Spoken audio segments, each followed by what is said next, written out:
Following the Pretoria High Court's rejection of the Fair Trade Independent Tobacco Association's leave to appeal a judgment in favour of government cigarette sale ban, the Orange Movement embarked on a national slow drive in protest.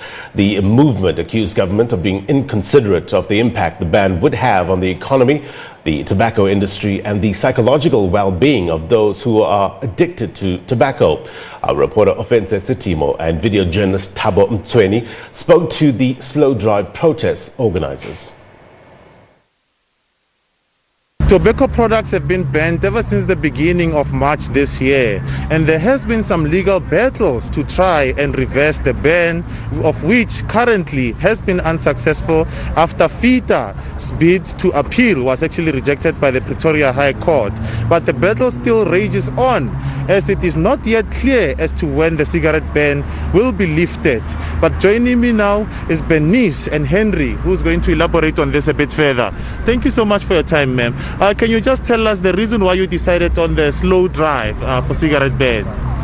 Well, we feel that the government has taken away our rights and our liberties, and we are doing this for the farmers, for the tobacco industry, and of course now they've also taken the alcohol away. We feel that the industry, the economy is being robbed blind by not having sin tax on, and they can use that sin tax to fight the coronavirus. So yeah, that's basically it. We're fighting for our farmers, we're fighting for ourselves. And for jobs. And for jobs, yeah, we're losing jobs. Tobacco industry employs a lot of people. The alcohol industry employs, I think it's almost about 480,000 people between the two. Yeah, that's nice. We're fighting for all of them and for ourselves. I mean, we're buying illicit cigarettes there's a reason that they're illicit. They're not healthy. So we're fighting for ourselves and we're fighting for them, and that's about it, yeah. Absolutely. Henry, let me just let you step in here. It's not yet clear as to when the ban would actually be lifted. As a smoker yourself, how does that affect you?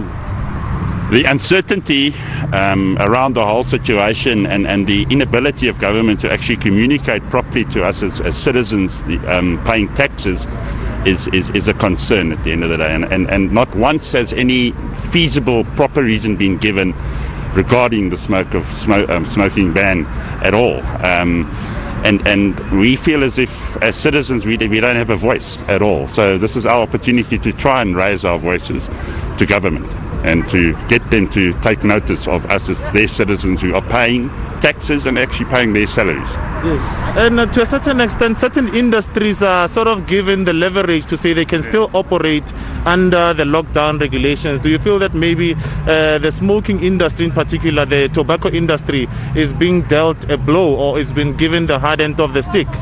At the end of the day, you're rightfully saying taxi industry itself government have bowed down to their pressures in terms of 100% loading and interprovincial transport, and the rest of the industry itself, which is actually the backbone of this economy, is being ignored, and that's the big concern. Yes. And Bernice, can you just tell us about the slow drive, the impact that you want it to have, especially on the current lockdown regulations, which are very hard on smokers? Look, we're going to take a slow drive through on the highways to Centurion. What we'd like to achieve is just notice that we're not going to be silent anymore. You know, we want our cigarettes. There's so many different ways the government could have put this out there. There's lots of online deliveries. And I think with the cigarette ban, the coronavirus has actually spread even more because you've got the people who can't afford them and they're sharing cigarettes. So we'd like that to basically stop. we need. I mean, we're sitting at a bad stage now where I think it's 500 and something thousand, and I don't think it would have even got that bad if people didn't have to share expensive cigarettes. Yes. And your reaction to government stance that if they continue allowing people to smoke, then they might put a strain on the health industry because they say they are vulnerable to COVID-19. But there is no scientific research that links a smoker to COVID-19. Not yet.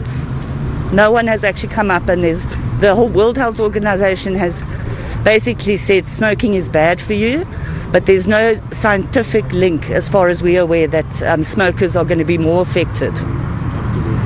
Yes. At the end of the day, yes, we understand the reasoning to try and alleviate pressure on the hospital system itself, but we all know that given the fact that there's non-elective surgery and that kind of thing itself has been suspended, that the hospitals are generally utilized at this point in time. So to use that as an argument doesn't make sense at all. I know of hospitals and nurses and doctors that are working on short time as a result of hospitals not being utilized to its full extent. So on the one hand, the message doesn't make sense at all. And if there's consistent messages, then it might make sense. And if information is made available, then it might start making sense. But nothing of this makes sense because of lack of information. Logical, yeah. And we understand that, FITA, which is the Fair Trade Independent Tobacco Association, yes, they were saying that the research which was relied upon to ban the cigarettes is not reliable, whereas it was conducted in the early stages of the lockdown, and then at a later stage, that same data does not apply. Correct, yeah. Look, I think all the smokers are disappointed with the outcome of that, but it's the court's decision and there's not much we can do it, but we can do stuff like this where we can say, guys, we're not going to be silent anymore, we're going to fight. We feel like we are being treated like children at this stage. So, and I think we're all adults, every single person here, and everyone can make up their own minds to be responsible. So, and I think the majority of us are being responsible. And we need our cigarettes back. Thank you so much. You're welcome. Sure. That was Bernice and Henry from the Orange Movement actually saying that they've organized a slow drive in protest of the cigarette ban, actually saying that government is treating them like children, whereas they were not given a choice or an option, whereas they can smoke or not to smoke. And with that, it's back to studio.